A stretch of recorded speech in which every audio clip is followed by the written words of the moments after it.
The film starts as a cargo ship is being raided by criminals during a storm. Arthur Curry Aquaman emerges from the ocean riding his giant seahorse Storm. He proceeds to mop the floor with the criminals as we hear his voice discussing his life over the past few years. After defeating his brother Orm Sem, an ocean master, Arthur is now king of Atlantis, a job he finds boring.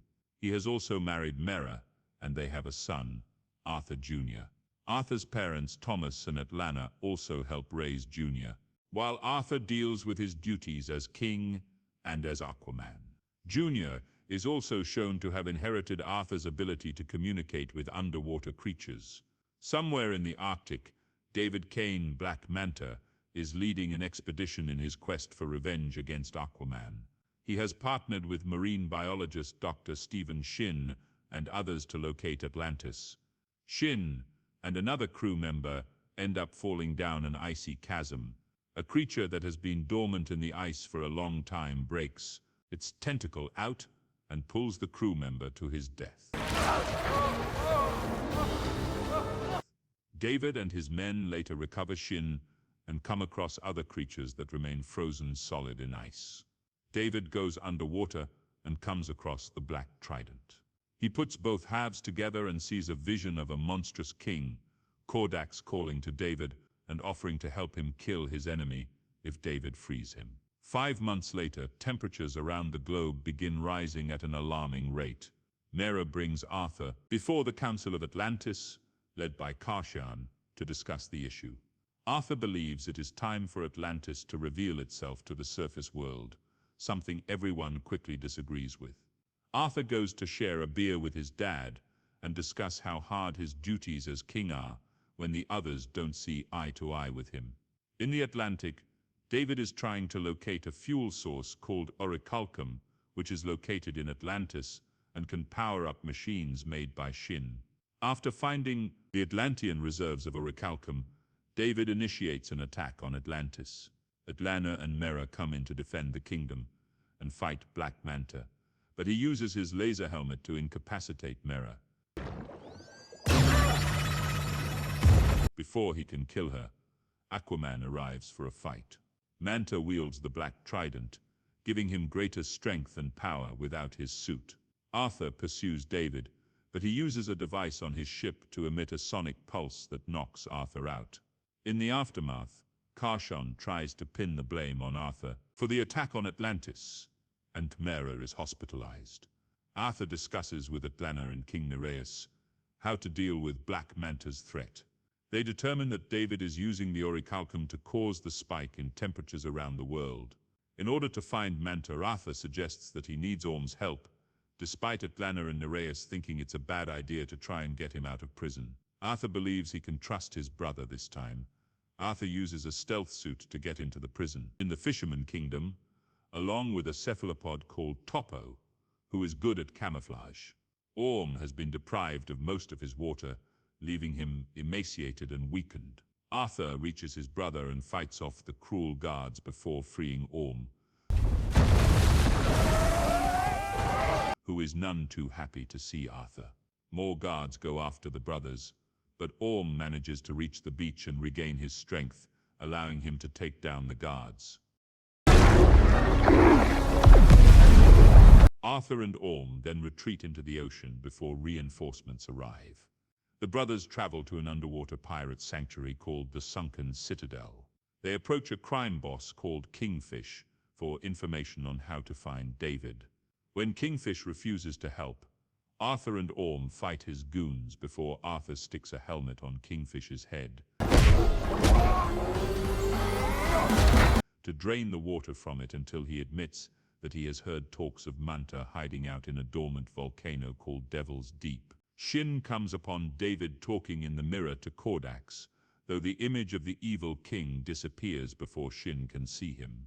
After David leaves the room, Shin touches the Black Trident and sees the visions of Kordax.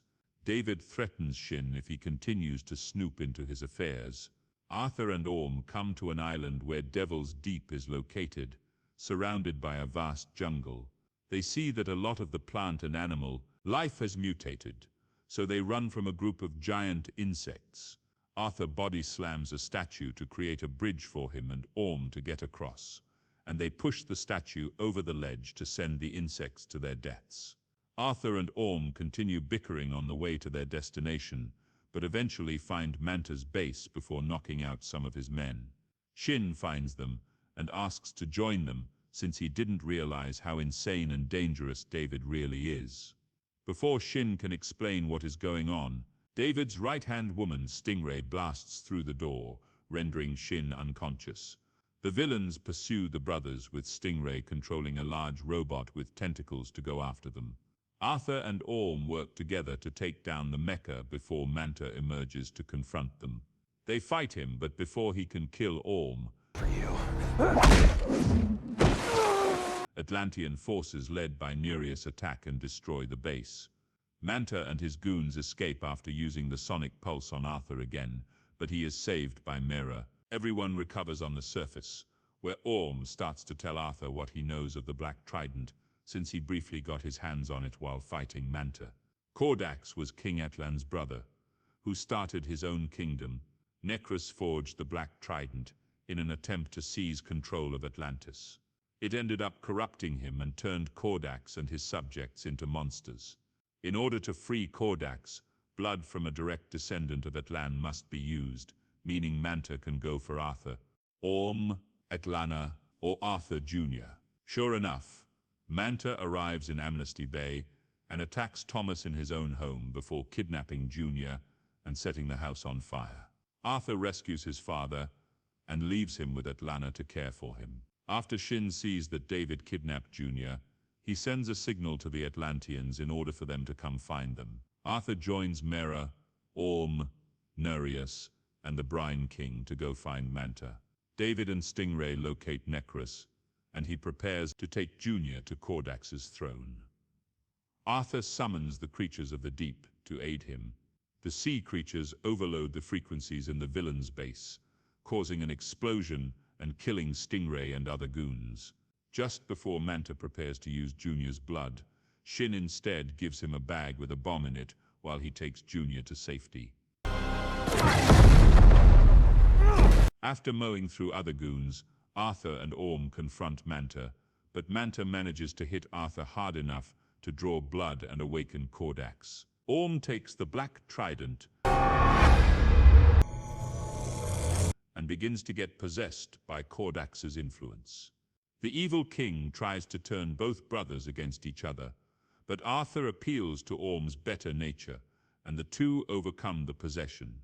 Arthur hurls the Black Trident toward Kordax, but he catches it. Shin then tosses Arthur his own trident, which he hurls directly through the Black Trident,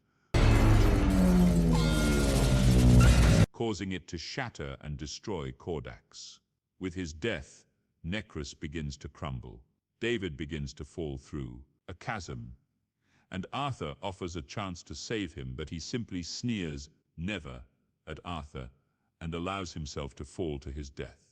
Everyone else gets out. Following their escape, Arthur and Mera thank Shin for saving Junior, while everyone decides to allow Orm to go free by pretending he died in the collapse.